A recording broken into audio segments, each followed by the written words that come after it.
স্নাতকের শেষ পর্যায়ে আছেন। স্বপ্ন পূরণের হ্যাঁ আপু।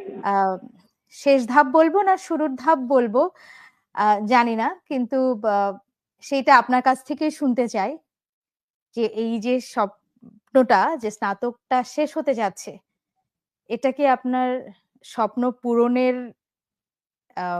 একটা অংশ, শুরু, না এরপর থেকে আপনার নতুন স্বপ্নের পথ শুরু হবে?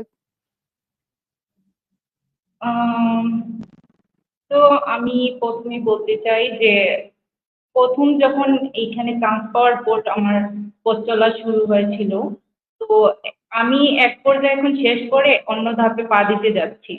তো এখন অনেক খারাপ লাগতেছে যে এখানে প্রায় 4 বছর থাকার পর এখন একটা নতুন জীবন, এইখানের চাইতে বাইরের জীবনটা আরো কষ্টের হতে পারে, আহ আরো স্ট্রাগল করতে হবে। তো সেই অনুযায়ী নিজেকে তৈরি করছি। আর বলতে গেলে এখনের জীবনটাই আমার পথ চলা শুরু। কারণ এখন থেকে তো আমাকে আমার পরিবারের হাল ধরতে হবে, আমার বাবা মাকে দেখাশোনা করতে হবে। তো বলতে গেলে এইটাই আমার জীবনের প্রথম শুরু পথ চলার।